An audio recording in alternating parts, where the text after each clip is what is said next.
Alhamdulillahi Rabbil Alamin. Wassalatu wassalamu ala sayyidil mursalin Habibina wa syafi'ina Muhammadin wa ala alihi wa sahbihi ajma'in.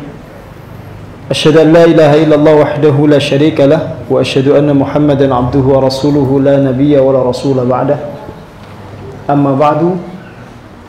Faqad qala ta'ala fi kitabihil karim wa huwa astaqul qailin wa innahu la dzikrun laka wa liqaumika wa sawfa tus'alun. Wa qala alaihi salatu wassalam man yuridillahu bihi khairan yufaqihuhu fid din. Bapak, Ibu, seluruh santri yang dimuliakan Allah Subhanahu wa taala. Alhamdulillah, kita bersyukur kepada Allah Subhanahu wa taala malam hari ini di pekan pertama sebagaimana sudah kita jadwalkan 2 bulan terakhir ini kita akan ngaji tematik. Tema malam ini tentang suap menyuap, sogok menyogok, ar-rashi wal murtashi finnar, ar-rashi wal murtashi finnar. Mudah-mudahan tema ini menjadi salah satu bekal kita dalam kehidupan sehari-hari, terutama untuk menghadapi serangan fajar. Ma huwa serangan fajar? Al-hujum al-fajri. Serangan fajar itu adalah bagi-bagi amplop sebelum coblosan, bagi-bagi uang sebelum menentukan pilihan di bilik suara. Itu sebutan dari serangan fajar. Nanti kita bahas. Salawat dan salam semoga selalu mengalir untuk junjungan kita Nabi Agung Muhammad sallallahu alaihi wasallam. Semoga kita diaku sebagai umatnya yang mendapat syafaatnya kelak di yaumul qiyamah. Amin ya rabbal alamin. Kira-kira kuat berapa jam?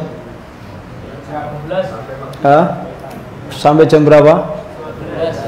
12. Itu sudah disediakan snack itu. Saya akan bahas 3 poin penting. Nanti setelah itu tanya jawab. Yang pertama, kita sepakati dulu tentang definisi suap itu. Kita baca, kita kaji dulu. Ma hiya rishwah itu. Apa yang dimaksud dengan suap itu? Kalau kita tidak sepakat soal definisi, nanti kita akan bingung. Kita akan menganggap suap itu hadiah. Hadiah itu suap. Dan seterusnya. Gratifikasi dan seterusnya, itu akan kita bahas nanti. Yang kedua, kita akan coba untuk mengeksplor dalil syar'i terkait dengan larangan suap menyuap. Baru kemudian yang ketiga, coba kita tengok ya, kontekstual suap menyuap di zaman kita sekarang ini seperti apa? Apakah semua suap itu haram ataukah ada pengecualian?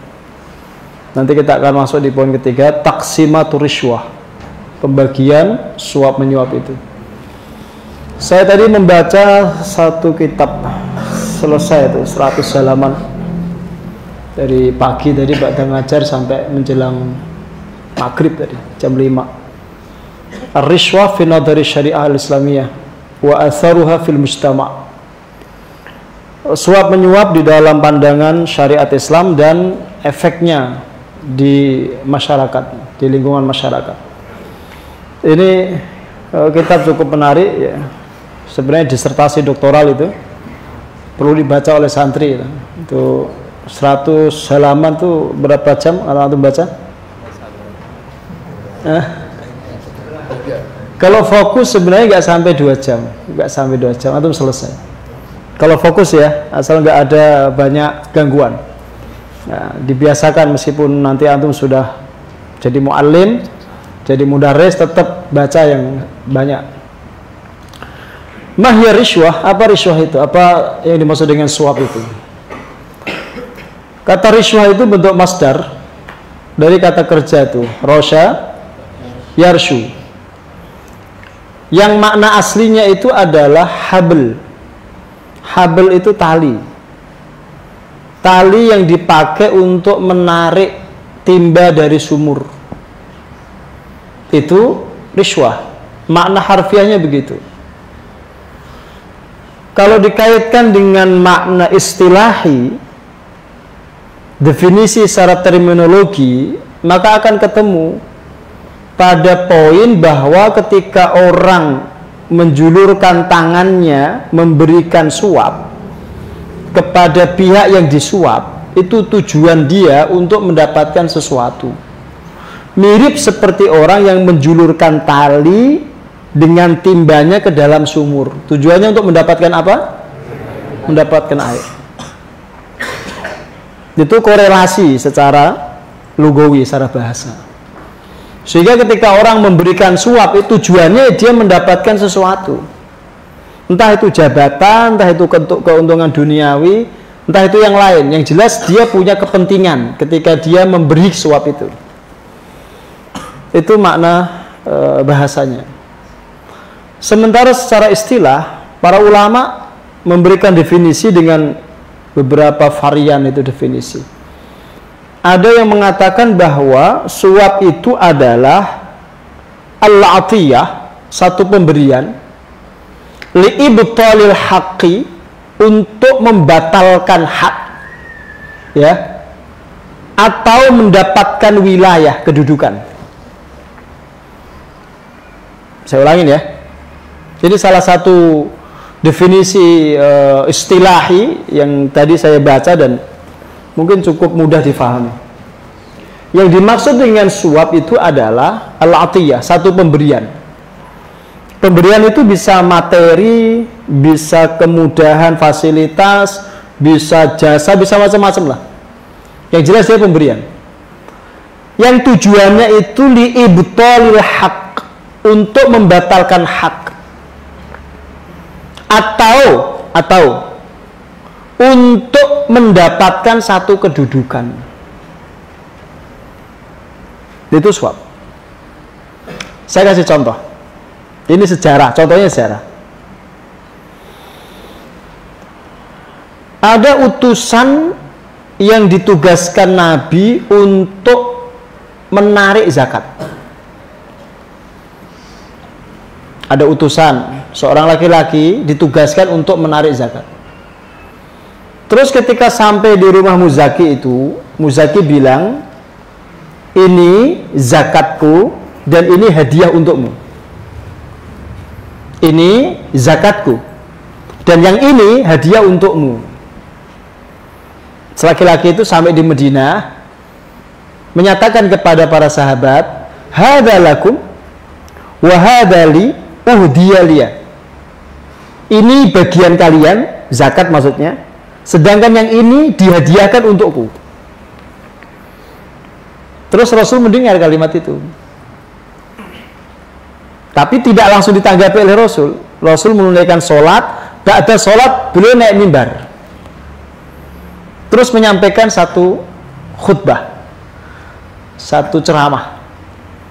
Kata Rasul kurang lebih ini, siapa tadi yang mengatakan ini untuk kalian sebagai zakat dan ini untukku sebagai hadiah?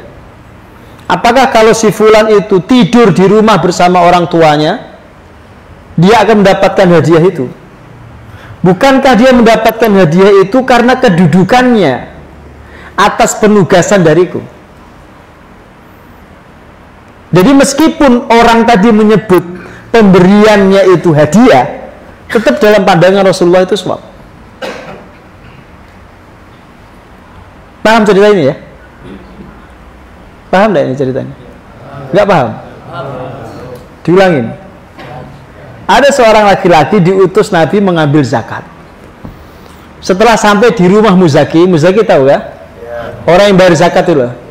Pihak yang ditarik zakatnya itu.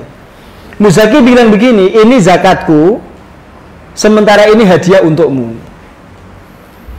Terus ketika sampai di Madinah, orang ini menyampaikan kepada para sahabat, ini zakat untuk kalian, sedangkan ini hadiah yang diberikan Muzaki kepada saya. Dia menunaikan zakat yang diamanahkan ke dia, enggak itu? Dia menunaikan, tapi di waktu yang sama dia juga nerima hadiah dari Muzaki itu. Nah, ketika mendengar kalimat itu, Rasul naik mimbar. Kemudian Rasul mengatakan, apakah si fulan itu kalau tidur di rumah orang tuanya, maksudnya tidak aku berikan tugas untuk menjadi penarik zakat, Apakah dia akan mendapatkan hadiah itu? Tentu jawabannya tidak. Berarti dia diberikan hadiah karena jabatannya itu, karena kedudukannya itu. Paham?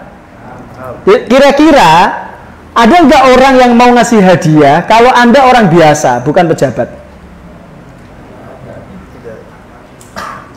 Maka hadiah kepada pejabat dalam bahasa kekinian disebut gratifikasi, itu adalah riswah. Itu adalah suap. Satu pemberian karena kedudukan tertentu. Orang memberi itu karena dia punya kepentingan. Mungkin saat itu nggak diutarakan, tapi suatu saat dia akan ngomong. Dia akan bicara. Paham? Ngerti ini? Ini definisi suap ini. Saya kasih contoh yang lain. Ini juga contohnya sejarah. Agar lebih mudah lah, ini cerita. Istri Sayyidina Umar, siapa namanya? Ibu Umar. Ummu Umar. Siapa Umar? Istri Umar siapa namanya? Nyonya Umar. Namanya Atiqah. Seperti istrinya Pak Ganjar itu. Atiqah namanya. Atiqah itu pernah dikasih hadiah sama para bangsawan Romawi. Hadiahnya berupa perhiasan. Zahab, fiddah, lulu, marjan, macam-macam tuh. Banyak sekali. Terus dia menyampaikan itu kepada Umar. Aku dikasih hadiah sama mereka. Boleh tidak aku pakai? Apa kata Umar? Kurang lebih lah ini ya. Ma maknahu. Pakailah. Kalau kamu ingin masuk neraka gitu. Kira-kira kalau kamu bukan istriku, kamu akan dikasih hadiah enggak? Ya enggak. Berarti yang diberikan kepadamu itu hadiah atau riswah? Yang diberikan kepada Sayyidah Atiqah itu riswah atau hadiah? Mereka menyebutnya hadiah, tapi itu aslinya riswah. Maka ada kalam dari Ibnu Mas'ud, dari Umar bin Abdul Aziz, maaf. Dulu di masa Nabi yang namanya hadiah itu ya benar-benar hadiah, tapi di masa sekarang hadiah itu adalah riswah. Karena degradasi nilai-nilai keagamaan. Dulu di masa Nabi orang kalau ngasih hadiah itu ya hadiah, tapi setelah berlalunya zaman orang menyebut riswah itu sebagai hadiah. Karena diberikan untuk mendapatkan kepentingan tertentu. Jelas? Nah, sekarang poin kedua. Udah, nggak usah banyak-banyak. Ini definisi itu antum kaji sendiri. Yang kedua apa tadi poinnya?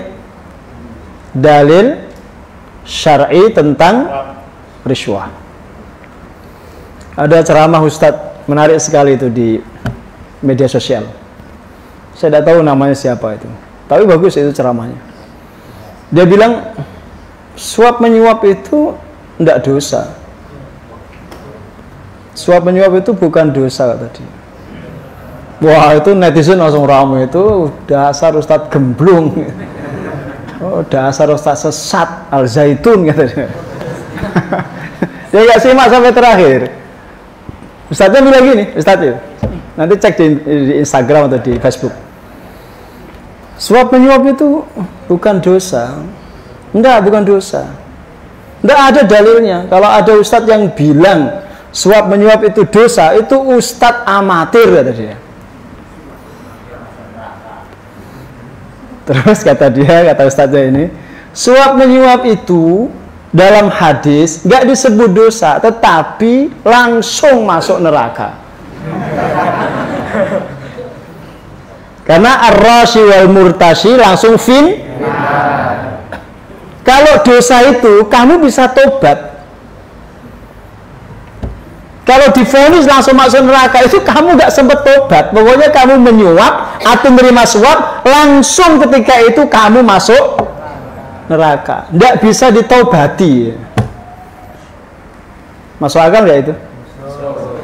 Masuk nggak Pak Eko? Masuk Pak Iko.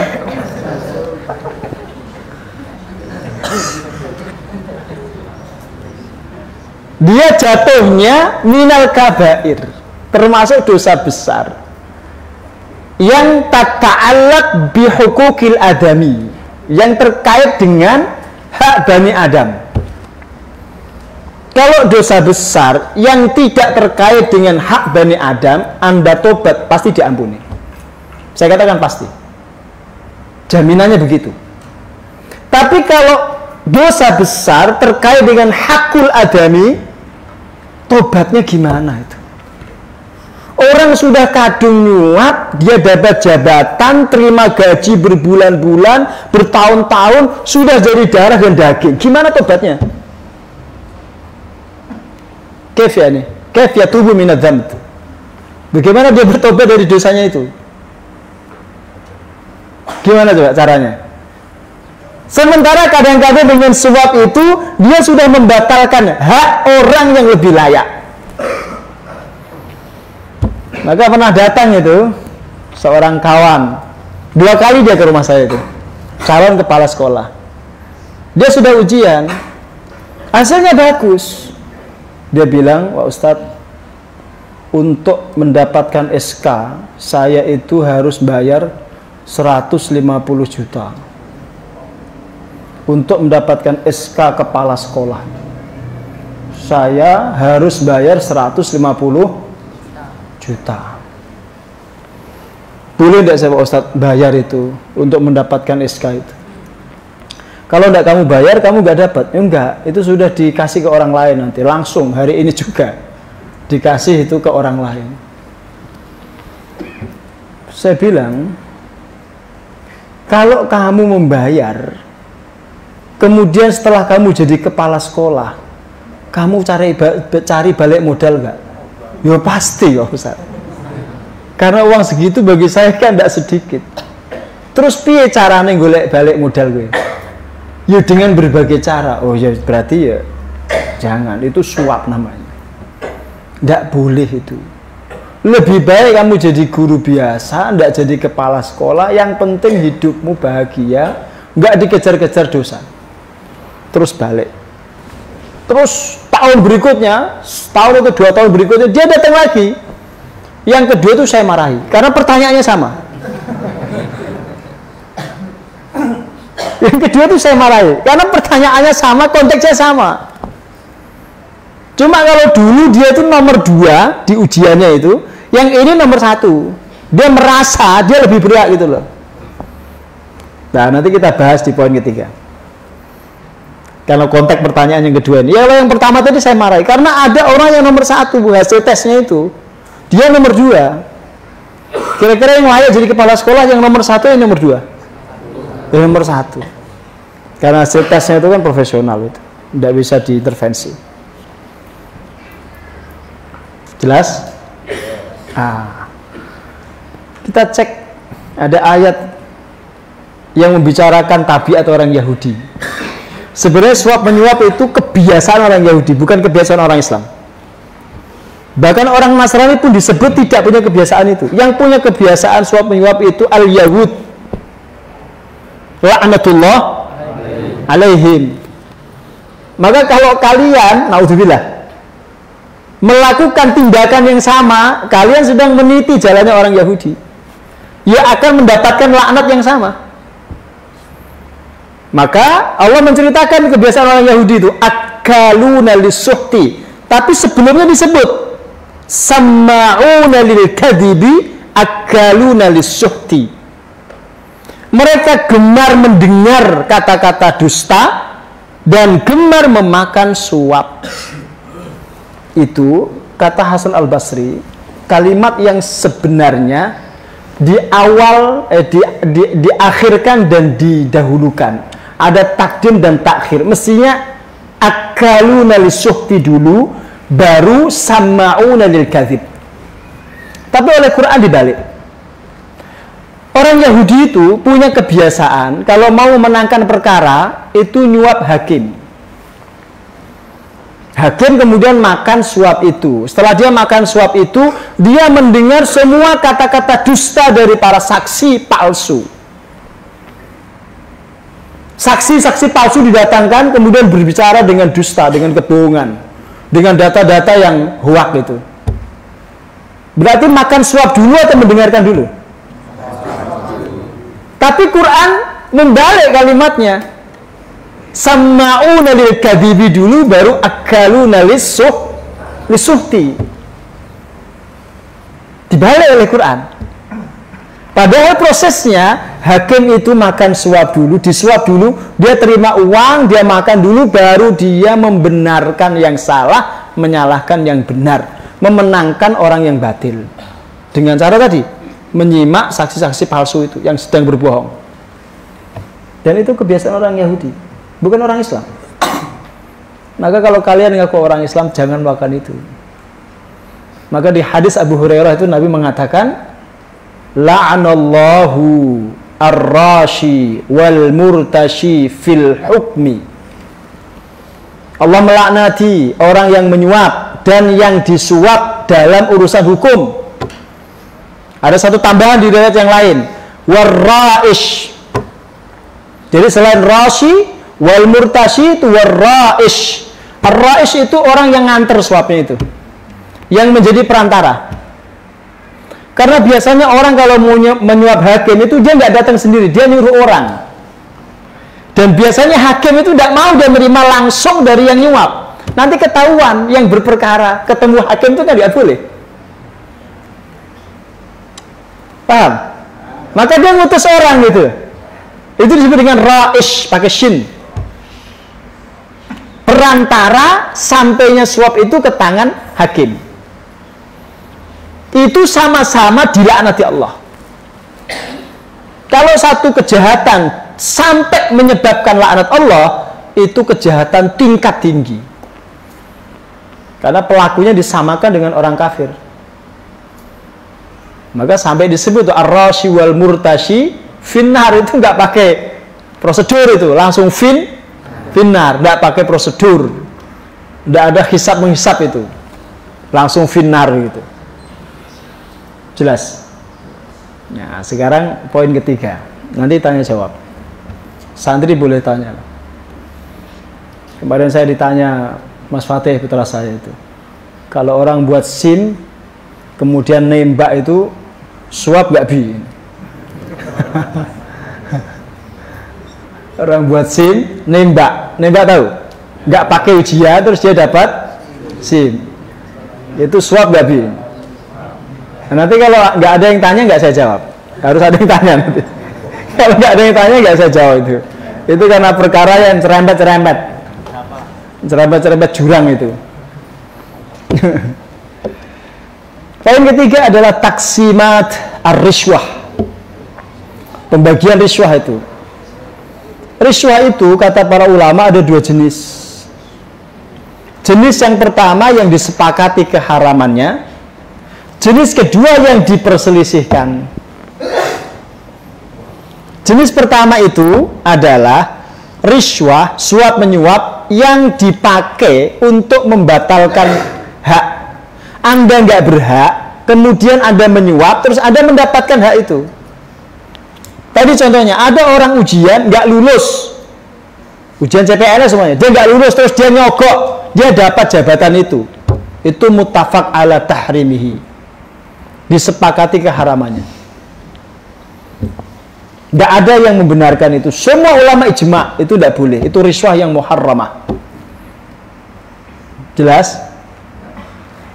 Tapi jenis yang kedua, suap yang dipakai untuk mengambil haknya atau menolak bahaya yang akan menimpa dirinya. Itu diperselisihkan oleh para ulama. Sebagian ulama mengatakan boleh, sebagian yang lain mengatakan haram, tetap tidak boleh.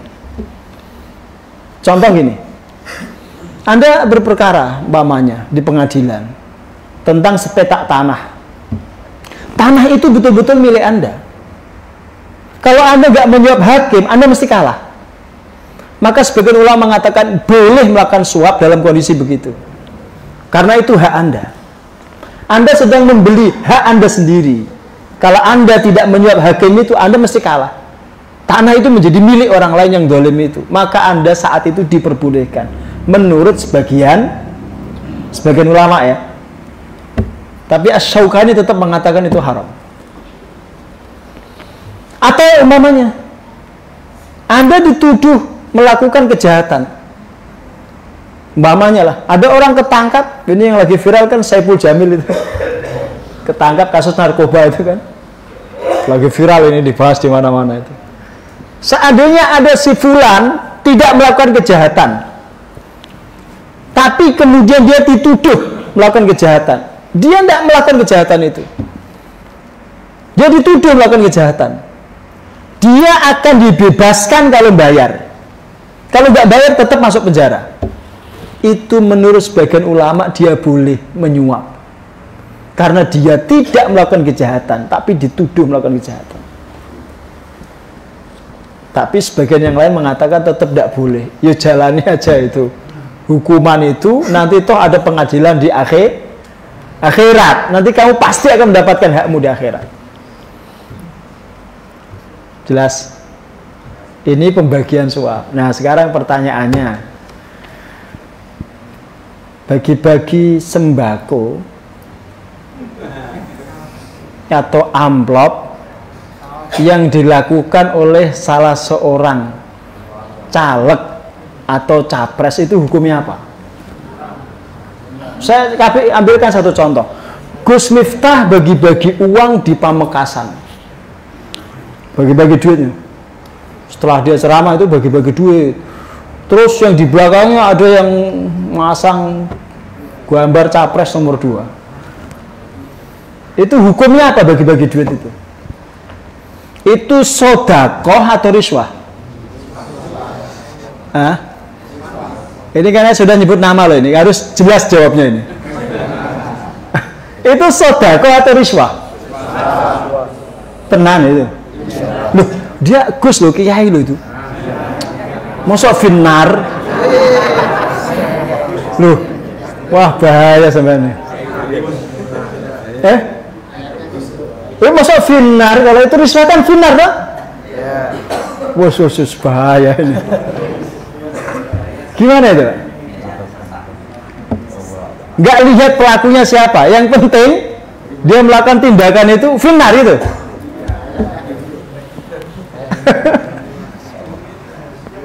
Gimana itu? Ada caleg bagi-bagi amplop menjelang coblosan. Itu dia bagi untuk dapat jabatan atau agar dia nggak dipilih? Agar dia dipilih kan?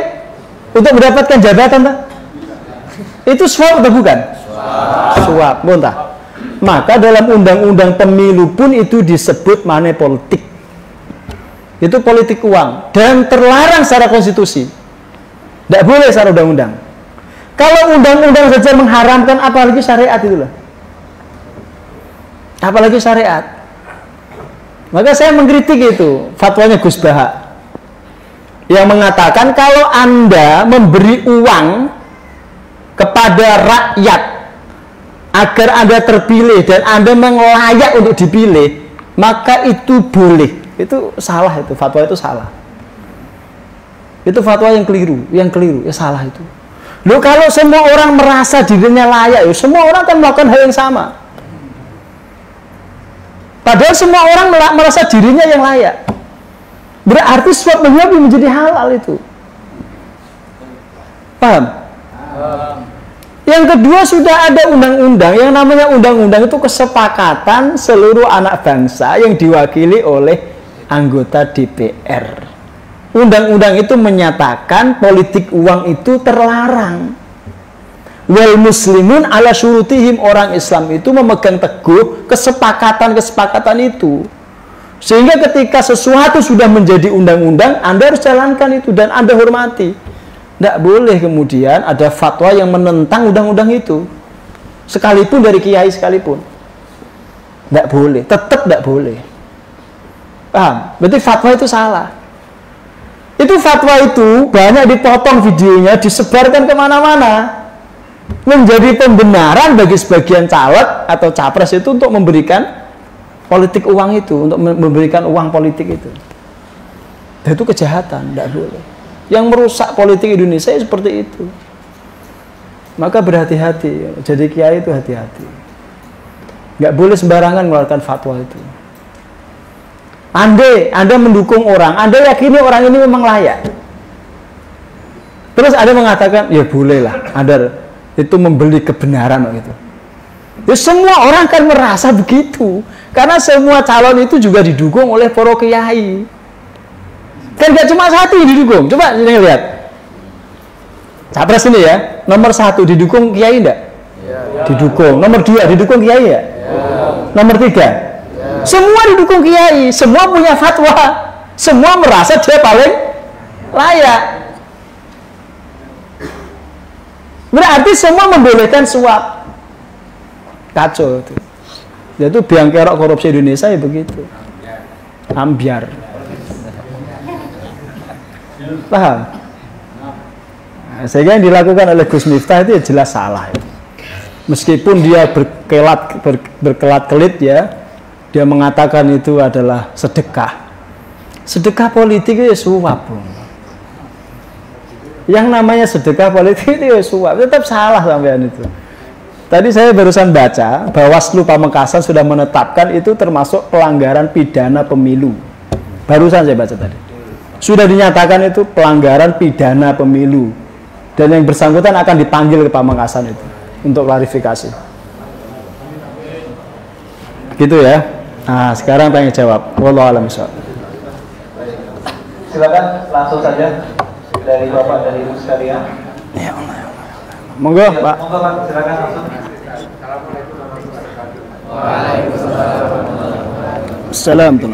Pak Minister, bahkan tadi juga Bapak ASN diberikan ujian, kemudian menyuap akhirnya lulus. Nah, ini yang dihasilkan dari ASN ini, baik gaji, tunjangan dan sebagainya, itu apa haram sebenarnya? Terima kasih. Assalamualaikum warahmatullahi wabarakatuh. Waalaikumsalam. Tadi sudah saya sebut sebenarnya. Udah jelas tadi saya sebut. Ada orang ikut tes CPNS, tes ASN. Sebenarnya dia nggak lulus. Akhirnya dia nyuap. Karena dia nyuap, dia lulus. Akhirnya dia terima gaji, terima tunjangan, sekian bulan, sekian tahun. Tadi saya bertanya, gimana cara tobatnya itu? Susah lah. Gimana cara tobatnya? Anda keluar oke, tapi yang sudah Anda makan jadi darah daging, gimana cara membersihkannya? Itulah kenapa Rasul menyebut ar-rashi wal murtasyid finnar, karena itu sulit Anda keluar dari dosa yang namanya suap itu. Berarti kalau ada orang mendapatkan pekerjaan, mendapatkan jabatan, entah dia jadi PNS, entah yang lain, dengan cara menyuap itu ya gajinya, ya tunjangannya, ya bahkan seragamnya yang dia pakai, semuanya haram itu. Semuanya haram. Bahkan kentutnya itu haram.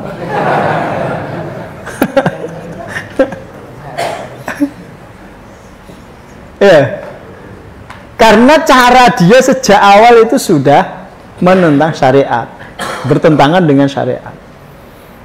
Kan basis dia mendapatkan gaji itu kan diluluskan tidaknya itu tadi. Proses dia diluluskan tidaknya itu dengan cara yang kotor gitu loh. Paham ya? Maka kalau ada orang nyalon mamanya gitu, tapi caranya itu kotor, ya nanti kalau dia terima gaji seterusnya ya kotor gajinya itu. Mbok calon legislatif, mbok calon presiden, mbok calon wakil presiden, kalau caranya kotor ya gajinya semua kotor, nggak ada yang bersih. Wong bangunannya itu limbah, fondasinya limbah, masuk ya ke atasnya bisa bersih, nggak bisa. Semoga dihindari.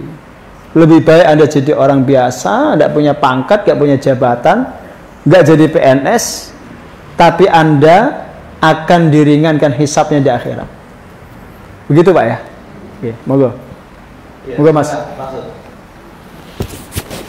Silakan Mas. Assalamualaikum warahmatullahi wabarakatuh. Waalaikumsalam warahmatullahi wabarakatuh. Misalnya kita, saya sekarang masalah hilang, kemudian saya menghubungi orang yang punya pengaruh, kemudian dengan minta tolong pada orang itu, kemudian urusan kita selesai tanpa kita mengeluarkan uang. Apa itu termasuk sesuatu tadi? Itu orang dalam namanya kan? Itu ordal, itu orang dalam. Itu jenis suap dengan jasa. Sebenarnya tilang yang sudah ada dalam undang-undang itu kan tujuannya penalti bagi para pelanggar rasanya. Hukumnya gitu. Artinya mau tidak mau sebenarnya yang melakukan pelanggaran lalu lintas itu kudu bayar. Kalau sistem itu sebenarnya ditegakkan bersih itu ya, itu tujuannya baik aslinya. Cuma sebagian oknum polisi itu kadang-kadang nakal. Ya, kadang-kadang nakal. Sehingga kalau kita mau evaluasi itu kenapa banyak terjadi kecelakaan lalu lintas, ya karena kenakalan-kenakalan itu. Ada anak belum layak dapat SIM umpamanya, dan diluluskan, dia belum bisa nyetir dengan baik, akhirnya malah nabrak polisi sendiri kemarin itu. Karena dia belum layak mendapatkan SIM, karena dia nyuap, dia punya orang dalam tadi, akhirnya diluluskan, akhirnya membahayakan orang lain, padahal dia tidak punya skill yang mumpuni gitu loh. Maka tindakan seperti itu juga salah. Itu termasuk suap dengan pengaruh, bukan dengan materi, tapi dengan pengaruh. Dan itu juga kesalahan, satu bentuk pelanggaran, tidak boleh itu. Ya ikuti aja hukum yang berlaku. Kalau ditilang ya sudah, tidak usah bayar di tempat, nanti sampai ke kejaksaan Anda bayar. Urutannya kan begitu, akan ditahan nanti sampai di Polres, dibiarkan nanti sampai ke kejaksaan, akan disidangkan, Anda bayar aja di situ, masuk kas negara itu, udah. Ya, sebagai warga yang baik itu. Jenengan jangan damai mawon Pak damai. Damai itu artinya apa? Jenengan nyuap polisi itu agar tidak berurusan lama-lama. Itu damai bahasa orang kita itu, damai mawon Pak. Itu dia nggak perlu ribet-ribet nanti ngikuti persidangan itu, dia bayar polisi. Kalau sudah bayar polisi, nggak akan sampai ke kas negara, masuk kantong polisi, mesake polisinya juga. Jelas ya? Monggo yang lain. Satu pertanyaan lewat WA. Assalamualaikum warahmatullahi wabarakatuh. Waalaikumsalam warahmatullahi wabarakatuh. Terkait membuat SIM tanpa tes tadi, suap atau beli SIM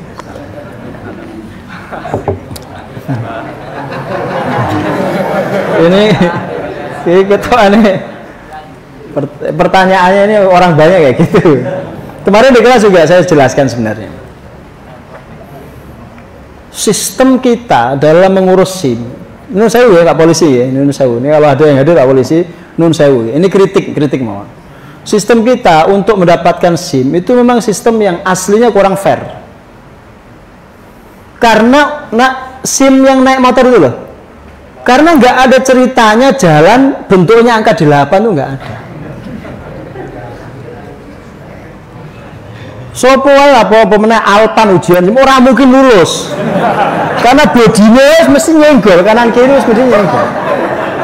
Orang mungkin lulus, tak jamin orang mungkin ujian pengen 50 orang mungkin lulus, nyenggol terus awalnya nawanya gede.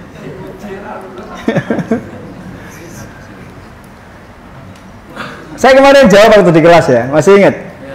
Kalau ada orang dia sudah punya skill driving yang bagus, dia sudah mahir lah, dia sudah mumpuni, kemudian dia ujian nggak lulus, ujian lagi nggak lulus, jalan satu-satunya dia harus nembak, maka nembaknya itu boleh,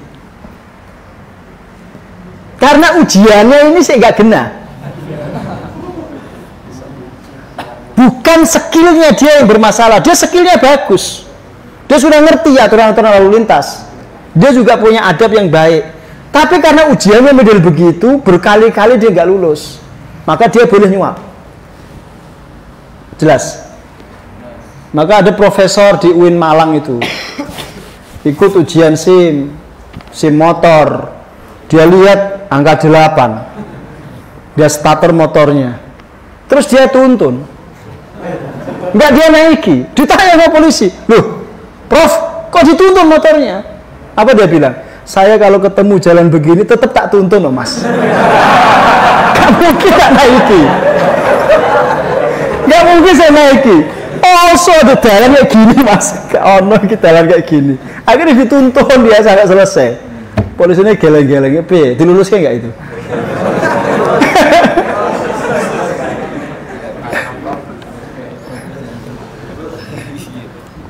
Itu profesor di UIN Malang itu. Dia pintar ya, cerdas ya deh, dituntun. Kalau dituntun kan nggak ada pelanggaran loh. Kayak ono saja dituntun. Kalau ada pelanggaran ya, aman. Tapi kalau ada orang dia nggak punya skill yang baik, kemampuan dia mengendara itu nggak jelas, ya, orang ngerti tata krama, gak ngerti aturan lalu lintas, terus dia nembak begitu saja, itu nembaknya suap, dosa, itu tidak boleh. Karena dia nggak punya kemampuan yang standar yang baik.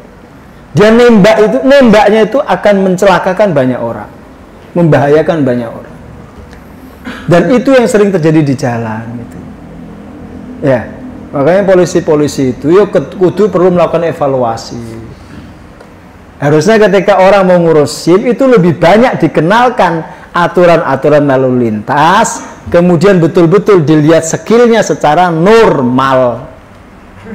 Ya, skill drivingnya dilihat secara normal. Dia memang layak atau belum, diujinya normal. Jangan angka 8. Itu perlu dikritik. Dari kritik begitu ya diterima, masukan-masukan begitu.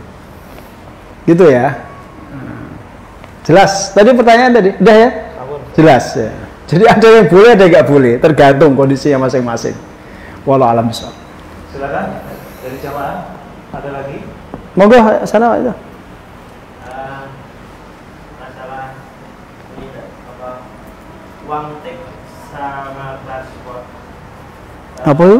Uang tip Kan ada batasannya. Mungkin kalau tipnya banyak, apakah itu dibilang rasuah juga?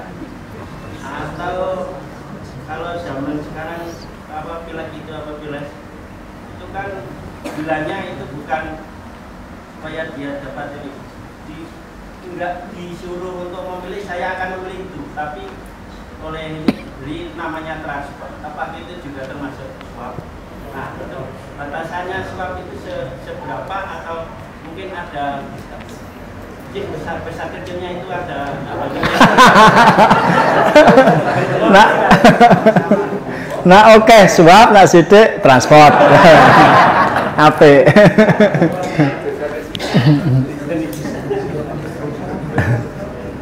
Sebenarnya nggak dilihat dari nominal, tetapi tadi pemberian itu apakah ditujukan untuk mendapatkan jabatan tertentu atau untuk mendapatkan hak tertentu secara batil, itu yang lebih ditilik, substansinya, bukan nominalnya, bukan kuantitasnya itu.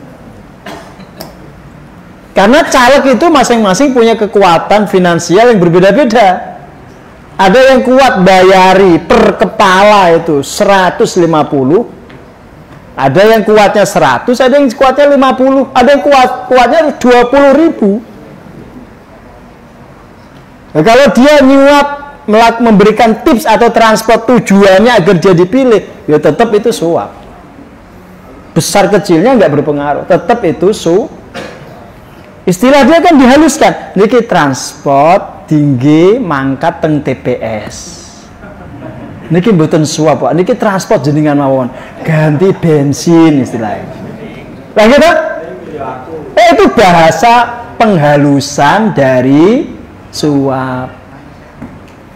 Lu makanya ditetapkan kan nilai itu kan hak. Anda nggak milih juga nggak apa-apa kok, diwakili yang lain. Itu kan hak. Hak itu kan boleh diambil, boleh tidak toh? Lu kalau ketika orang itu mau milih atas kesadaran sendiri dia sebagai warga, dia datang ya pakai transport sendiri, nggak perlu dibiayai. Nanti kalau dibiayai malah nggak enak kalau nggak nyoblos yang biayai itu. Paham? Kecuali, ini kecuali Pak, jenengan ditugaskan oleh partai tertentu untuk jadi saksi. Saksi kan mesti nyoblos partainya toh. Dia oleh partai dikasih transport sama uang makan siang, itu boleh karena dia kerja di situ. Itu boleh karena dia kerja sebagai saksi. Nah saksi disuruh gak disuruh mesti nyoblos partainya. Masa saksi PDI nyoblos Golkar?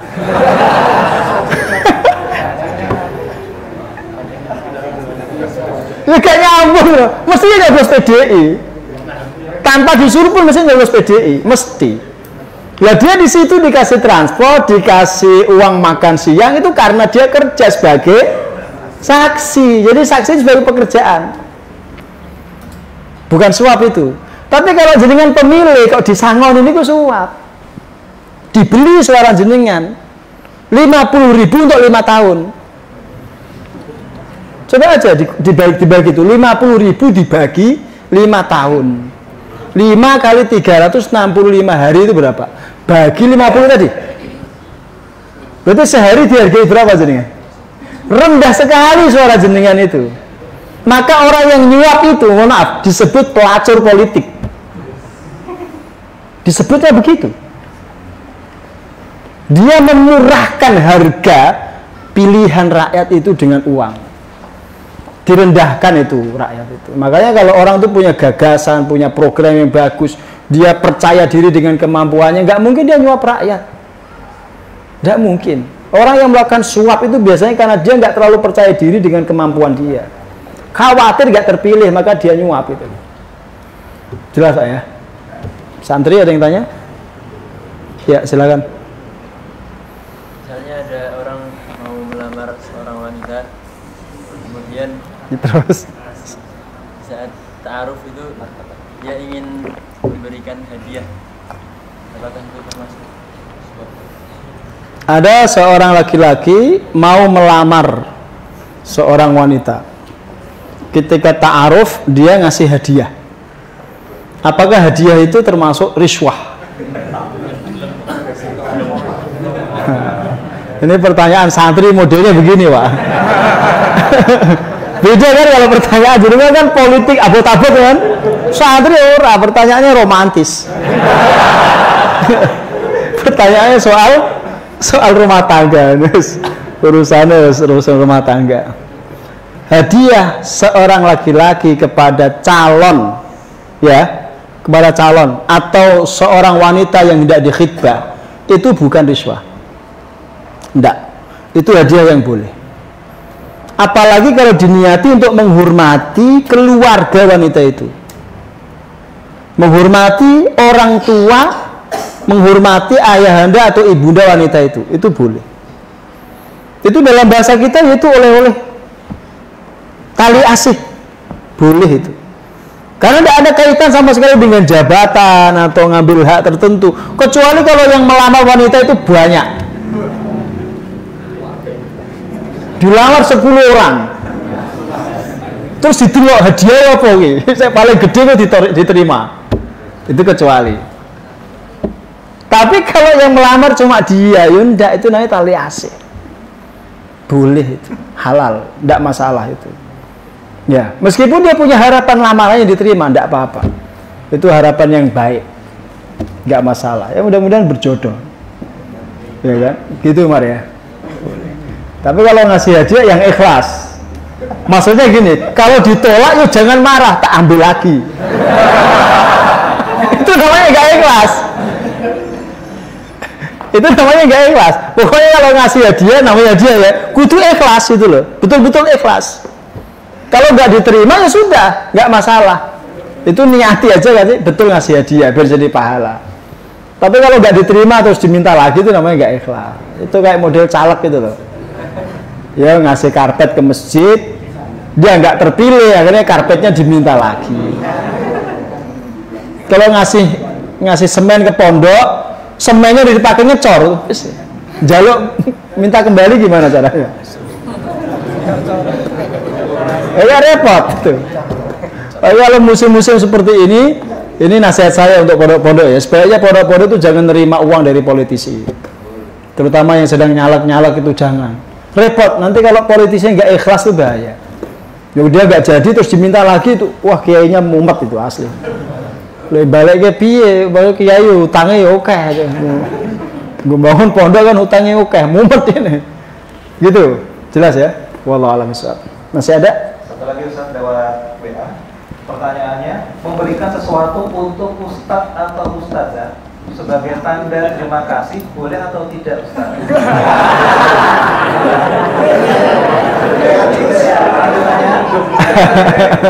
Kalau sudah naik kelas kan kasih kenang-kenangan. Oh.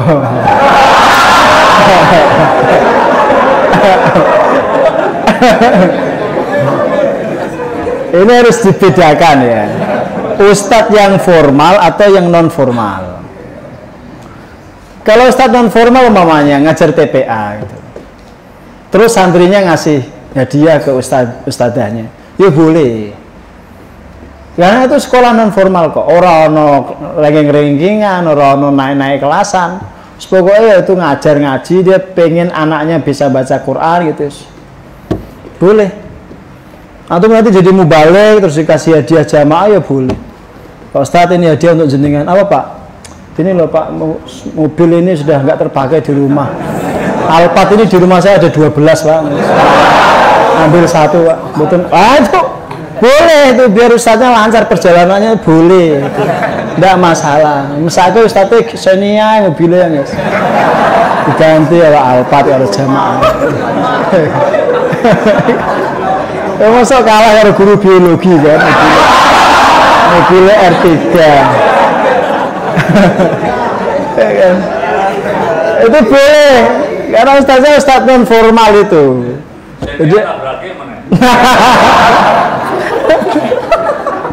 Tapi kalau sekolah-sekolah formal, ya terutama sebelum kenaikan kelas, kok ada wali murid ngasih hadiah ke wali kelas, itu jangan diterima. Karena bisa mempengaruhi pulpen, bisa mempengaruhi penilaian.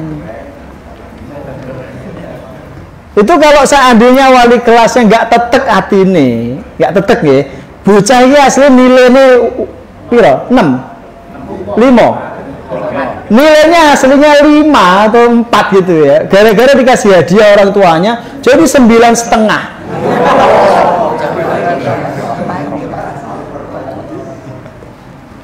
Berarti hadiahnya ini mengandung gratifikasi. Itu kalau sekolah formal, terutama kalau PNS. PNS sudah digaji, jadi dikasih hadiah kakek gue malah bingung tuh. Dia udah digaji, dikasih sertifikasi ya sudah, nggak perlu ditambah-tambahi. Paham? Tapi kalau guru-guru non formal, guru TPA apalagi itu, orang tahu digaji. Diunek-unek ke orang tuanya terus dipai duwe ya orang tuanya, anak itu semua Quran disalahke para tahu ngasih hadiah. Terus dikasih hadiah sama salah seorang wali, boleh itu. Harus dibedakan itu, jangan sampai dicampur aduk, digeneralisir ya boleh, harus dibedakan gitu ya. Terakhir Sob,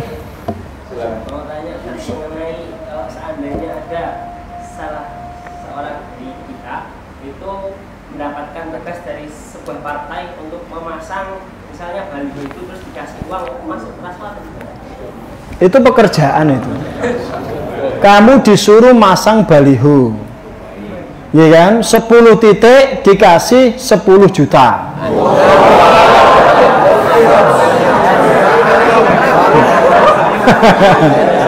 Itu mesti partai ini menggemblung itu mesti. Itu kamu sedang kerja. Bentuk kerjanya apa? Masang baliho itu. Karena kamu ngasih apa? Keluar tenaga, keluar apa? Istilahnya bensin, ya keluar waktu. Ya sudah itu kasih apa istilahnya? Kasih ganti itu. Itu kamu bekerja, itu bukan suap. Dan kamu kalau ketika masang baliho apapun lah, termasuk spanduk-spanduk rokok itu mesti dikasih kamu itu. Ya itu namanya bekerja. Memasang iklan marketing bagi orang atau pihak tertentu Boleh itu, bukan suap itu. Boleh. Gitu ya. Wallahu a'lam bishawab. Assalamualaikum warahmatullahi wabarakatuh.